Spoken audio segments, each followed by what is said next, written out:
ഒരു കോഴിക്കോടൻ രുചിയുടെ പുതിയൊരു വീഡിയോയിലേക്ക് എല്ലാവർക്കും സ്വാഗതം. മത്തനും വൻപയറും ഇട്ടിട്ടൊരു എരിശ്ശേരി ഉണ്ടാക്കുന്നതാണെന്ന് ഞാൻ വീഡിയോയിലിട്ടിട്ടുള്ള റെസിപ്പി. ഈ എരിശ്ശേരി ഉണ്ടാക്കാൻ ഒരു ഗ്ലാസ് വൻപയറാണ് എടുത്തിട്ടുള്ളത്. അത് രാവിലെ ചൂടുവെള്ളത്തിലിട്ട് വെച്ചിട്ട് ഒരു 20 മിനിറ്റ് ഞാൻ കുതിർത്തെടുത്തതിന് ശേഷം കഴുകിയിട്ട് കുക്കറിലേക്ക് ഇട്ട് കൊടുത്തിട്ടുണ്ട്. ഇനി ഈ പയറ് വേവാൻ ആവശ്യമായിട്ടുള്ള വെള്ളം ഒഴിച്ചു കൊടുത്തിട്ട് മൂടിയിട്ടിട്ട് ഒരു 3 വിസിലാണ് കേട്ടോ ഞാൻ കയറ്റിയെടുക്കുന്നത്.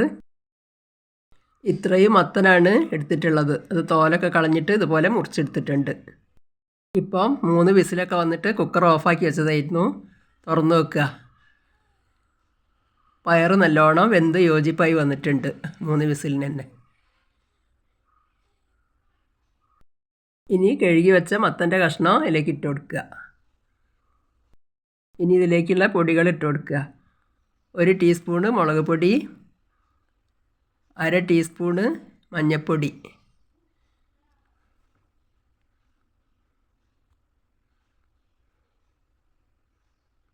പാകത്തിനുള്ള ഉപ്പൊക്കെ പിന്നെ പാകം നോക്കിയതിന് ശേഷം വേണമെങ്കിൽ ഇട്ട് കൊടുക്കുക.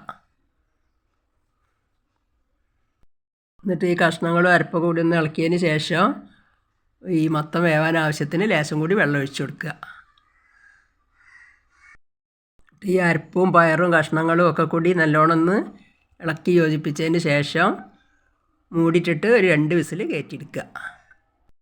അത് വേകുമ്പോഴേക്കും ഇതിലേക്കുള്ള അരപ്പ് തയ്യാറാക്കുക. 1 മുറി തേങ്ങ, 1/2 ടീസ്പൂണ് ജീരകം, ഒരു 4-5 ചെറിയ ഉള്ളി, ഇത്രയാണ് ഇതിലേക്ക് അരയ്ക്കാൻ എടുത്തിട്ടുള്ളത്. ഇപ്പം കുക്കർ 2 വിസിൽ വന്നിട്ട് ആവിയൊക്കെ പോയിട്ടുണ്ട്. തുറന്ന് നോക്കുക. കഷ്ണമൊക്കെ നല്ലോണം വെന്ത് വന്നിട്ടുണ്ട്. ഇത് നല്ലോണം ഒന്ന് ഇളക്കി യോജിപ്പിക്കുക. ആ തേങ്ങ അരച്ചതിലേക്ക് ഒഴിച്ചു കൊടുക്കുക. മിക്സീൻ്റെ ജാറിൽ കുറച്ചും കൂടി വെള്ളം ഒഴിച്ചിട്ട് പാകത്തിനുള്ള വെള്ളം ലേശം കൂടി ഒഴിച്ചു കൊടുക്കുക.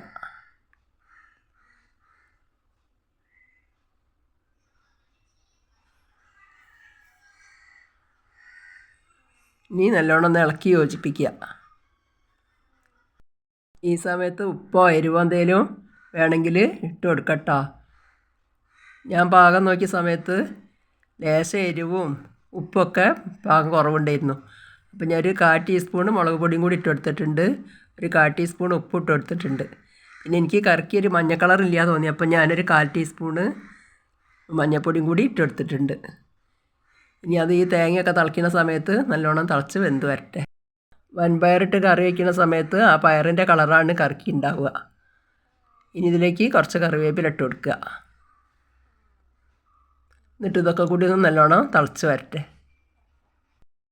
മൂടി തുറന്ന് വെക്കുക. ഇപ്പോൾ കറി നല്ലോണം തിളച്ച് വന്നിട്ടുണ്ട്.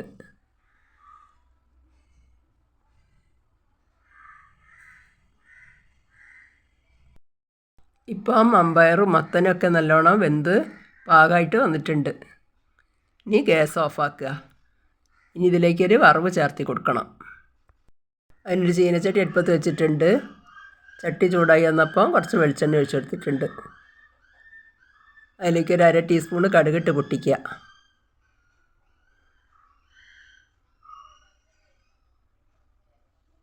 അപ്പോൾ കടുകൊക്കെ നല്ലോണം പൊട്ടി വന്നിട്ടുണ്ട്.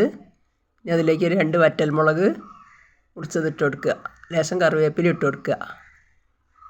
ഒന്ന് മൂപ്പിച്ചതിന് ശേഷം കറിയിലേക്ക് എടുത്തൊഴിക്കുക.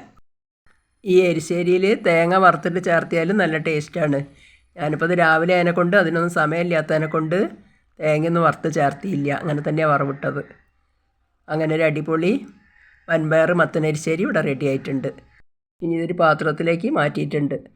വളരെ എളുപ്പത്തിൽ ഉണ്ടാക്കാൻ പറ്റിയ സ്വാദിഷ്ടമായിട്ടുള്ള ഒരു എരിശ്ശേരിയാണ് ഇട്ടത്. എല്ലാവരും സാധാരണ ഉണ്ടാക്കുന്നത് തന്നെയാണ്. ഞാൻ ഉണ്ടാക്കുന്ന ഒരു വിധമാണ് കാണിച്ചത്. ഈ വീഡിയോ ഇഷ്ടപ്പെടുകയാണെങ്കിൽ ലൈക്ക്, ഷെയർ, സബ്സ്ക്രൈബ് ഒന്നും ചെയ്യാൻ മറന്നു പോകരുതേ.